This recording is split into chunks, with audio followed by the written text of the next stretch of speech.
What is going on, guys? This is Bradley alongside Zach, and you are listening to the Charm City Sideline podcast.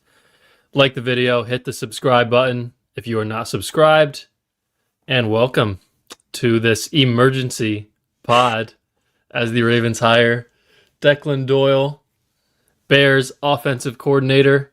Zach and I both had plans tonight, and we were like, hopefully this doesn't happen today. And I could just feel it. You could just tell it was going to happen today. It's in the air. Mm-hmm. And it did. And we are sort of in a crunch right now, but we had to get on here and talk to you guys about this because this is massive, massive news. How do you feel about it, Zach?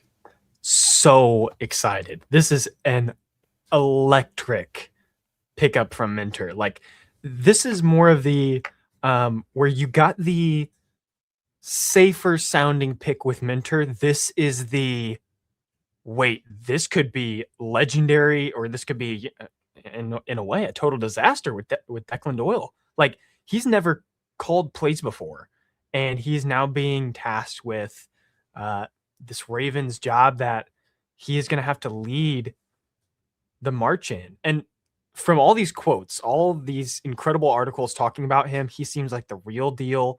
You have incredible advocations from Sean Payton, John Morton, Ben Johnson. I am just enamored with how good this guy looks from a resume perspective. And also, what was it, Brad, maybe like 30 minutes ago, just to also crash on this whole Declan Doyle party, Nnamdi Madubuike tweets out that he might be back. We might have to get to that later, but what the heck is happening right now, dude? I know we had the Madubuike news, I think about an hour and a half ago. I mean, it's not really news. It's just Madubuike tweeting good news on X. And then like 20 minutes later, 15 minutes later, what? The Ravens hired Declan Doyle, who was both of our number one. I believe so. By the end of this, yeah. Oh my goodness. Like, talk about a 30-minute period of news. Such an exciting day. I mean, this was a guy that the Ravens didn't interview him, but this was a guy that I wanted to be in the running for head coach. I know it would probably be very, very early. I think Sean McVay was 30 when he got hired as head coach. But I am so excited about this. And Jesse Minter is obviously reaching for the moon with this coaching staff. And he's, Mike Mickens, he has a connection with, but like, he's not hiring his friends. Dwayne Ledford, I think the linebackers coach Santucci is staying in Baltimore. Might have a connection with him. And Declan Doyle, I mean, there's no connection with Minter and Declan Doyle. So it's so exciting. Obviously, for anyone that doesn't know anything about him, he's 29 years old. So him and Lamar Jackson are both the same age, which is crazy. It's nuts. His dad was a strength and conditioning coach at Iowa, and he became a student assistant when he was a student at Iowa as a coach. And he did that for 3 years. He started that when he was 20, did that for 3 years. And then Sean Payton brought him onto his staff in New Orleans when Doyle was 23 as an offensive assistant. So he was a NFL coach at 23 years old. Zach and I are both 23 years old. He did that from 2019 to 2022. And then Sean Payton goes to Denver and takes the Broncos head coaching job, and he brings Declan Doyle with him. And Declan Doyle there is the tight ends coach. And there was a quote from Sean Payton. There's a great article out there, by the way, written by Jory Epstein on yahoosports.com. I put the link in the description if anyone wants to read it after this. A lot of insight on Declan Doyle and sort of his journey and what he's done for the Bears this past season. A quote from Sean Payton in that article, who Declan Doyle was under his wing for 5-6 years. Quote from Sean Payton says, right away, if you're a player or a coach, you're like, this guy knows his shit. And for Sean Payton, kind of, an egotistical, I guess you could say that, coach, for him to say that about someone in his 20s on his staff is pretty Yeah. crazy. Um, and then after being the tight ends coach in Denver for 2 years, Ben Johnson needed a offensive coordinator. And we all know Ben Johnson calls the plays, but you still need an offensive coordinator. And because they handle a ton of stuff during the week. And he called a few people and decided to hire Declan Doyle, who was 28 at the time. And obviously did a great job last year because he gets another opportunity to come coach Lamar Jackson and Derrick Henry. So I'm so excited, Zach. I'm so excited. Yeah, and if you need some more excitement, the advocation from Sean Payton, along with that incredible quote, "This guy knows his shit." I want to invest 100,000% on Declan's future. That was just a quote from a bigger quote, but I just wanted to bring that up. John Morton, the former Lions OC, told Ben Johnson during his OC search, "Ben, listen, he's another Ben Johnson." That's an incredible quote. His dad, Chris Doyle, was telling Yahoo on that article he'd be sitting at the kitchen table drawing plays young at 5, 6, or 7 years old. This guy is a psycho. He's a freaking nutcase of a coach, and that's exactly what you want. I think Twitter had a funny post that was, Minter only blinked like 8 times yesterday. That's not true, but it was so funny that everyone just notices that Minter is also like so different than what we're used to. Like he does have this little kind of tick to him that seems that he's operating on a different level or a different wavelength. And this seems to be the perfect fit for what he was asking for, what we were talking about yesterday. Like, what was it? Inventor, like, it was such innovator, team builder. Great ways to put it. And that doesn't mean that you're the most personable kind of attitude either. Like, it's not like we're expecting Doyle to go in and be best friends with Lamar Jackson and company. There's a quote from Adam Troutman, who was a tight end for Denver in 2023, on that Yahoo Sports quote. "Everything that he told me happened. Everything he was teaching me. That's exactly how it was unfolding. So I was like, all right, I can trust this guy." So the players quickly turned to the fact that, if he knows his stuff this well, or like Sean Payton says, this guy knows his shit, then these players are going to respect him on another level. And it seems to be on another level. So very, very excited to see him actually calling the plays. We'll have to see if that gets announced soon, like as in what happens with the rest of his staff. But man, I'm so excited just from him alone as a fresh face of an offensive face that seems to also be at the young age where we see him as the modern day offensive play caller, even though he hasn't yet. We've been used to an older, and no offense to him, they're great coaches, an older face, an older mind in Baltimore to be calling the offense with Lamar Jackson. And this is the first time we're seeing someone under 40. I mean, I don't know. Yeah, Greg Roman would be the youngest. Yeah. And it's Greg Roman is fun feeling. Greg Roman now is 53, so he was in his mid to late 40s when he was Lamar's OC. Now you're sort of entrusting a 29-year-old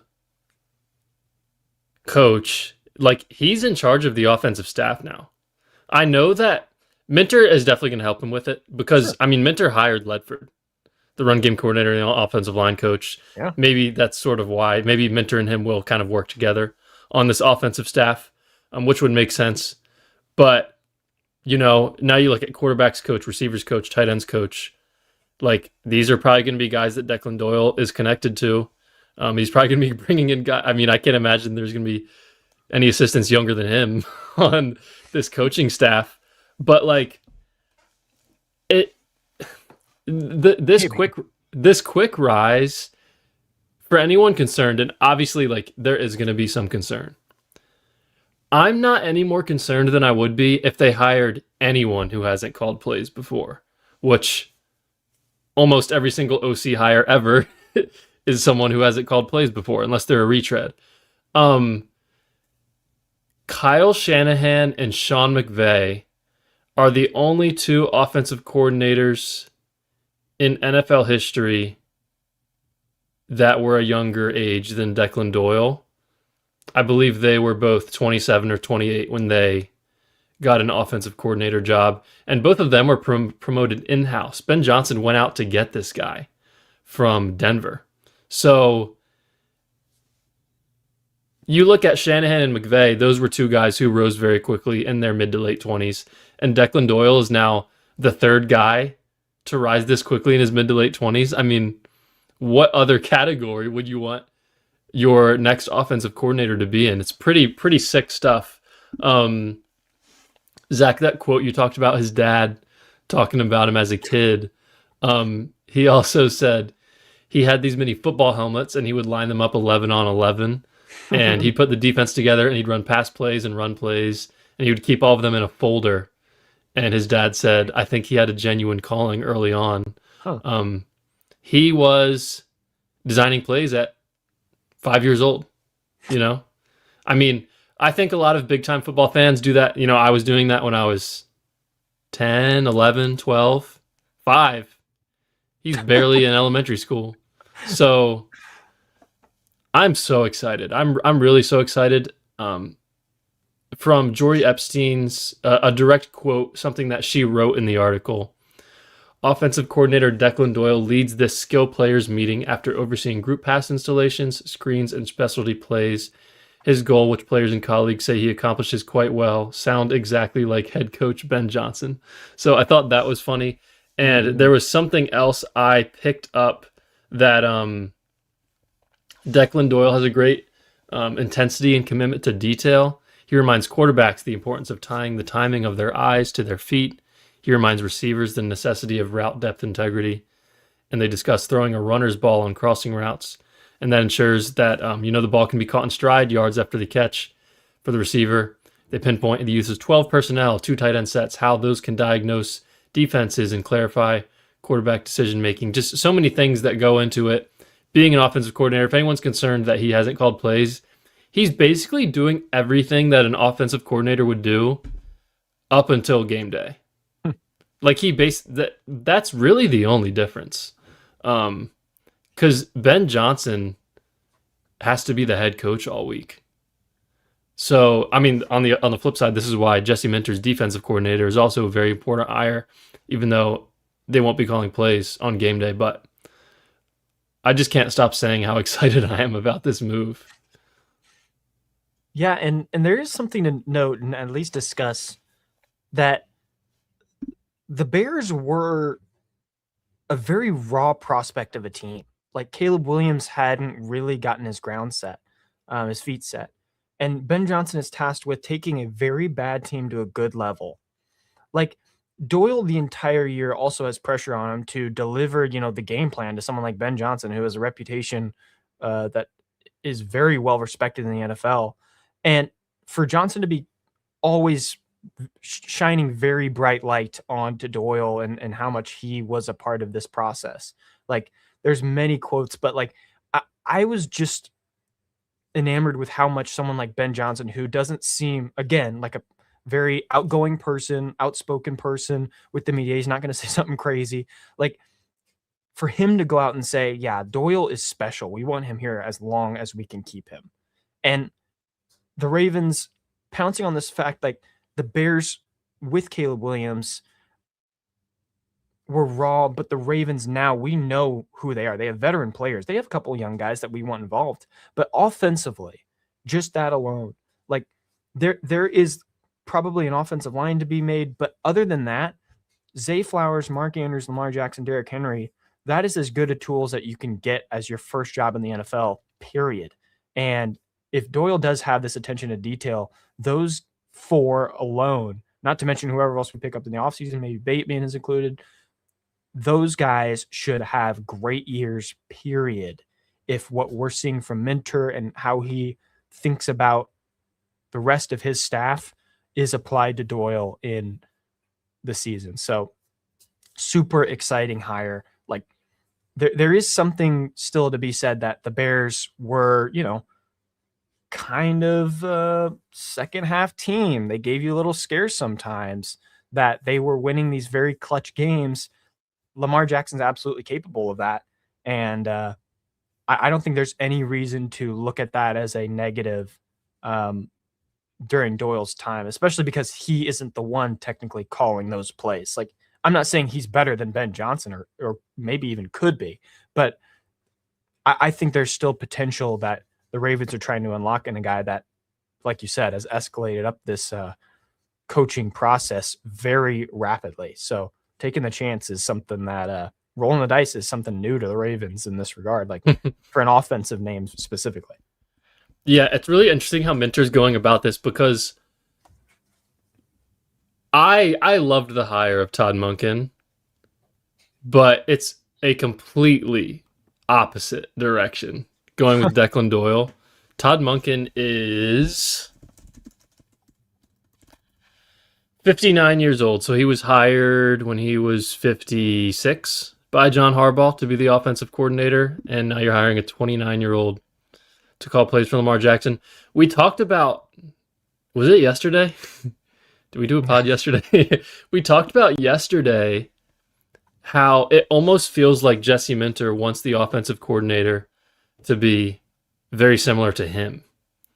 And we sort of felt like, from a couple of the quotes he laid out yesterday, we sort of felt like he might be talking about Declan Doyle. That's true. Just because of what we've heard about him. And there were some interview clips I've seen of Declan, and I watched a couple of his, coordinators do a weekly presser throughout the whole entire season. I watched a couple of those. Like, very well spoken. And he just feels similar to Jesse to me. Like, they feel like similar guys where Declan feels a little bit more intense, but I feel like both of them could relate to the players very, very well and be very understanding and collab with them. Like, Derrick Henry's older than Declan Doyle, right? Lamar Jackson's the same age as him. Ronnie Stanley's going to be older than him. Zay Flowers, 4 years younger than him. Who knows? Something like that.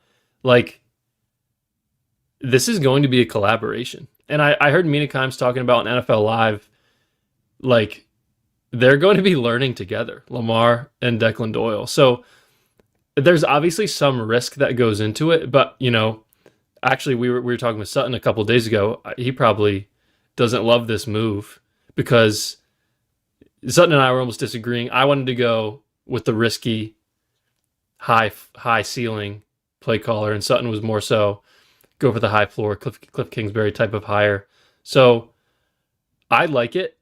In a world of Super Bowl or bust, Ravens fans were annoyed with John Harbaugh for talking about Super Bowl or bust not being a thing. This is a Super Bowl or bust type of hire. Yeah, like is. 100%.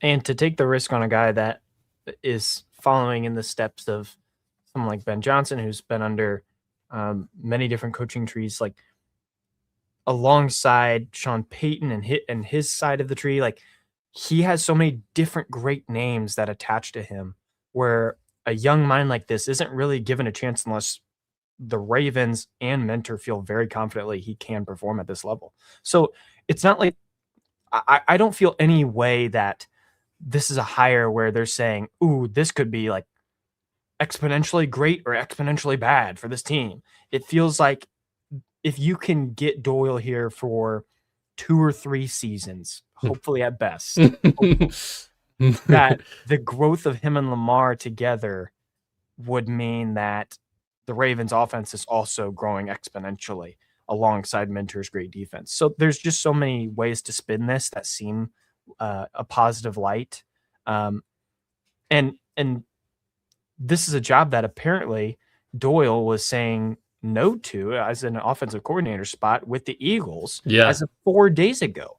There's Bears pages. You look it up right now of Declan Doyle refusing the Eagles' job to stay with Ben Johnson. That's 4 days ago. Mm-hmm. And the Ravens come forward and bring the interest, and that's what, pulls him off. Like, I'm very impressed of how the stature of the Ravens job looked to him and the fact Yeah. that he wanted to do it as well. That there's something more intriguing about the Baltimore Ravens, Lamar Jackson, than there is about a Super Bowl winning roster in the offense of the Eagles. So, what a really cool thing to say that Doyle turned down on to pick us Mhm. for. That's pretty cool. Yeah, I was thinking the same thing. Like, he turned down the Eagles job, and yeah, you saw those reports like Declan Doyle choosing to stay in Chicago with Ben Johnson for another year, something like that. And then we saw that the Ravens requested to interview him, and there wasn't any initial reports of like this isn't happening. Then we heard Adam Schefter yesterday mention on NFL Live or Sports Center that the Ravens had been in contact with Declan Doyle, and I was like, Mhm. okay, okay. And it is funny because you mentioned like the Eagles won a Super Bowl 2 years ago. I think everyone can sort of understand it. I think it's more so the culture and the fans of Philadelphia and the pressure that goes with that job. There's a lot more. And then also it's like you're coaching Lamar Jackson instead of Jalen Hurts. And Jesse Minter seems a lot easier to deal with than Nick Sirianni does. So I think there are a lot of Pluses for sure. as an offensive coordinator, I think the Ravens job is definitely better. So that's cool because outside of the Ravens job, he probably was going to stay in Chicago. Maybe if the Bills hired a defensive coach, he might have gone to Buffalo as well, but still it's a really good sign to see what other people in the league think of this organization right now and think of Jesse Minter and Jesse Minter's ability to hire a staff. And I think this is really cool. I'm really excited to see who the quarterbacks coach is going to be. Guys like the pass game coordinator. It's going to be very interesting to see how it shakes out. Maybe if some other guys from Ben Johnson's staff come over, or some guys from Sean Payton's staff come over as well. That's going to be so much fun. I'm like, the fact that Minter also already got Ledford to be, I guess, the run game coordinator, still retain that title, is interesting in it. Like, man, I'm almost speechless with how much excitement I have for the season to Yeah. really start. It's to see someone that with the Bears, maybe Ben Johnson was a part of it, as in a roster philosophy, but they cared so much about getting offensive line right for Caleb Williams. They put a lot of money in draft capital and eventually got it right, coached them right, that they did have a pretty good season this year, and ran the ball pretty effectively. They had someone like Monangai kind of spring onto the scene as a rookie, and he developed pretty quickly into playing well with them. There's levels to what their offense did last year that you could credit to both Johnson and Doyle. As in a game plan, the Bears beat a lot of very good teams last year that you just weren't expecting them to beat. That the fact that their game plan consistently outperformed the other teams is also a pretty fun thing to mark about how Doyle's tenure was with Chicago. Mm-hmm. I'm just impressed with all of his time there and how fast he's shot up to the top now. It's unbelievable. I would say I'm still scared that this first, maybe it's 4 or 5 weeks of the season goes a little rocky offensively. Mm-hmm. Maybe the defense plays, average and the offense is a little under that bar. So I still think we can't give up on him very early on. It's almost like in a funny way, it's like a Zach Orr situation where how we felt so confident with Zach Orr at the time because we all knew Zach Orr as a player that his past would translate very well to the field. Not giving up on him, even after we saw some pretty rough patches. Yeah, it feels funny to compare them because we ended up not too happy about someone like Orr, but in a way, I think they're kind of similar. That their rise to a coaching spot was with good people advocating for them, and that Doyle now has a chance to actually go out and call the plays, call that side of the field. Mm-hmm. Yeah, and Caleb Williams looked a lot better this year than he did in year one. Obviously, Ben Johnson had a lot to do with that, but Caleb Williams got better throughout the season too. And like I know he threw a actually it wasn't even that bad of an interception because DJ Moore ran a bad route in overtime in the divisional game against the Rams. Yeah. But like Caleb played so well in that game. Yeah. And there was a quote in this article, somewhere in this article, I'm not going to be able to find it, but Doyle was basically talking about Caleb and how it's so important to make it simple for these insanely athletic Superman quarterbacks Yeah. and make things easy for them. And we heard Minter talking about that yesterday. Like, they seem like they're really on the same page.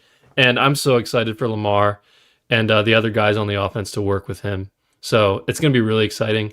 We're obviously going to get into it a lot more as the offseason goes on. But, Zach, before we get out of here, there's something else we had to talk about. Mm-hmm. And a lot of you guys have been talking about it in the chat. The only news that we have to report is that Nnamdi Madubuike on X tweeted good news with a praying emoji 3 hours ago. That is all we have.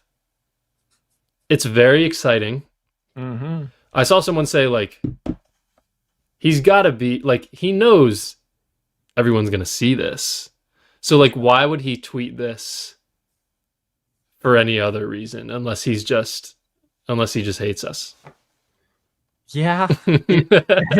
I don't want to speculate like that. I want to speculate like he's going to come back, right? He's going to hopefully even this season. I was shell-shocked by that news. If that was the only thing that happened today, I would have been plenty happy. But Yeah. the Doyle thing was just another level of it. Yeah. The importance of Madubuike coming back is very smoothed over by the fact that we have someone like Minter now and that the roster performed well at times last year that Minter could line that all up to be elite, hopefully the entire year. We still forget how much Madubuike's impact on the team was. It's again, I'm going to say it, exponential to sacks, to the improvement and betterment of the secondary. There's levels to how Beaks improved this team. And sadly, it's a lot of money going to him as well. So if he can come back at any point next year to provide hopefully, if he is fully, himself, a Pro Bowl / all-pro level defensive player to the D-line, we could be looking at a serious defense again. Because how much we've stressed about it just, a few times this offseason already about an edge or interior D-line, like adding someone to that mix. Madubuike would be the absolute perfect guy to add to the mix. We were just so out of the loop of, hey, Beaks might not be available. We just don't know. I mean, so we still don't know, but the fact that he said good news, we're hopefully putting that in the column of, hey, that's a win, and hopefully he does return to football at some point. Yeah. That's all you can ask for. Yeah. Yeah, in my mind, Madubuike was retired. Like, there was no hope. Like it, yeah. I wasn't even, like, hoping every single day that we're going to hear something good about him. Like, I just thought he was retired. And to see that tweet out of nowhere, I mean, exciting is kind of the only way to describe it. But you also don't want to, like, you don't want to get, like, we don't know. Mm-hmm. But if you, maybe more news soon. Like, maybe we're just hopefully getting some. I mean, the insiders right now are probably really, yeah. So if Madubuike is, what's up, Prime Trust? If Madubuike is playing next season, and like you mentioned, Zach, if he's like close or the same to what he was, I don't know if you guys remember, the Ravens extended Travis Jones to a relatively team-friendly deal. If they were to have Madubuike and Travis Jones next to each other in a Jesse Minter defense, I mean, like, goodness. crap. That And would be hopefully so throw an exciting. adjustment of edge too, right? Yeah, like Hoping. you already have Mike Green and Tavius, and you hope to go out and get someone. Super chat from Mad Roster. We really appreciate it, man. Appreciate you. Next draft wide receiver and dump Bateman. We talked. No, go ahead. I was just gonna say we talked about this a few days ago. I feel like you're not gonna be able to get anything for Bateman, and I think he can still be a good player for this team. I would personally keep him just because also a really cheap cap hit. But the idea of a first-round wide receiver with Doyle's offense, yeah, if Johnson elevated Rome Odunze that quickly, I think that if Doyle can take any bit of that to elevate Zay with the other one, that sounds pretty good to me. mm-hmm. DJ Moore was with him and kind of took a step back, which kind of worries me. He definitely took a step back from his elite kind of title that he had for a long time, but a serious wide receiver 2/1, I guess, into the group now would be pretty entertaining to everyone. Yeah, I'm sure. Definitely. So very exciting. You know, hopefully Keaton Mitchell will be back. He's a restricted free agent.